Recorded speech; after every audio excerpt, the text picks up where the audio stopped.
पर्यटन मंत्री सतपाल महाराज ने सर जॉर्ज एवरेस्ट क्षेत्र का दौरा किया और वहां की व्यवस्थाओं का जायजा लिया। इस दौरान सतपाल महाराज ने ऑल टेरेन व्हीकल का भी निरीक्षण किया। सर जॉर्ज एवरेस्ट क्षेत्र में पर्यटकों की आवाजाही के लिए इसका उपयोग किया जाना ताकि यहां आने वाले लोगों को परेशानी का सामना न करना पड़े। वहीं यहां से संचालित की जाने वाली हेली सेवा को लेकर भी पर्यटक और स्थानीय लोगों में खासा उत्साह देखने को मिल रहा है, जिसको लेकर आज सतपाल महाराज द्वारा हेलीपैड का निरीक्षण किया गया।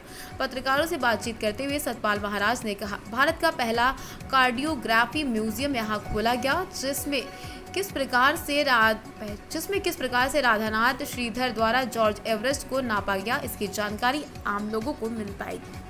जैसे आप लोगों ने देखा, यहाँ पे सारे बच्चे जो हैं वो स्थानीय हैं, उन्हीं को ही ट्रेन करा जा रहा है, स्थानीय रोजगार दिया जा रहा है।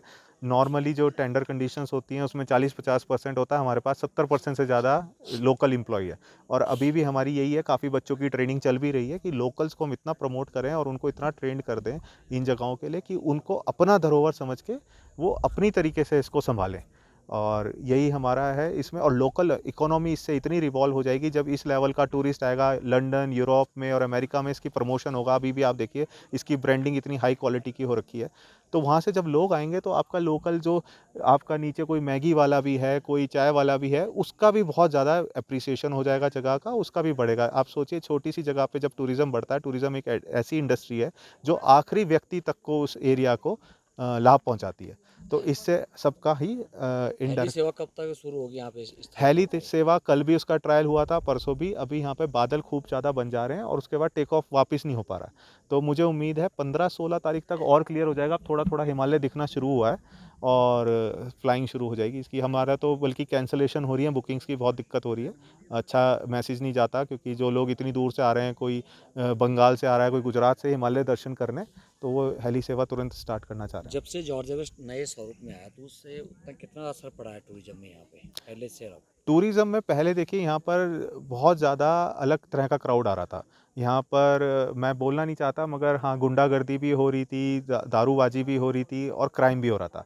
अब वो चीज़ रिस्ट्रिक्ट हो चुकी है। आप देखिए, यहाँ पे 30 से ज़्यादा तो गार्ड हैं, आर्म गार्ड्स हैं, प्रॉपर वो है। हमने 5 स्टार वालों के साथ डिस्कशन करा है कि आप अब अपनी क्राउड्स को यहाँ भेजना शुरू कीजिए। अब आप देखेंगे, यहाँ एक आम व्यक्ति अपनी फैमिली को लेकर आ रहा है। आज मंडे है, मंडे जैसे दिन भी आपको एक फैमिली वाली क्राउड यहाँ पे दिख रही है बैठने के लिए। 3000 से ज़्यादा, 2-2500 से ज़्यादा लोगों को हम हिमालय दर्शन करा चुके हैं, जो अपने आप में बहुत बड़ी उपलब्धि है। हमारा मिनिस्ट्री ऑफ टूरिज़्म, भारत सरकार तक डेटा गया है इस चीज़ का।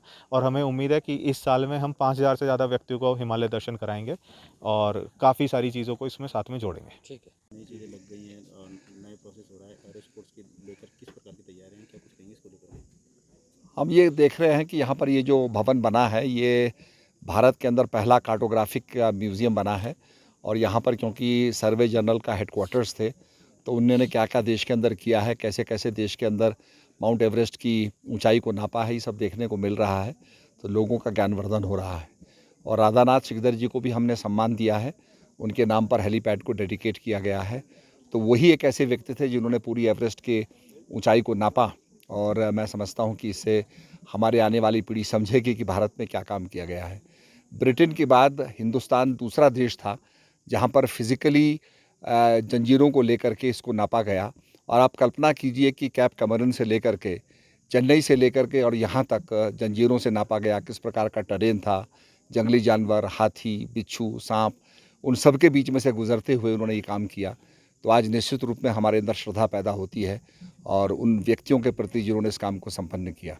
इसके साथ साथ आगे भी हम चाहते हैं कि यहाँ से आपका जो हमारा गढ़ी कैंट है, वहाँ से भी एक हेलीकॉप्टर सर्विस चालू हो और सोर्टीज चलें और लोग यहाँ सस्ते में उड़न खटोले का लाभ ले सकें, उसका फ़ायदा ले सकें, उसका अनुभव ले सकें।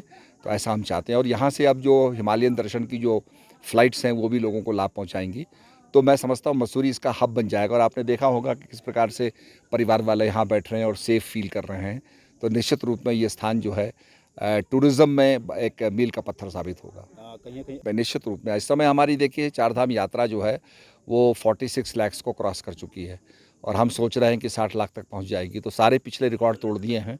और माननीय प्रधानमंत्री जी जिस प्रकार से आ रहे हैं और आदि कैलाश जाएंगे और आपके जागेश्वर जाएंगे, तो वहाँ का टूरिज़्म भी जो है बहुत ज़्यादा तेज़ी से विकसित होगा।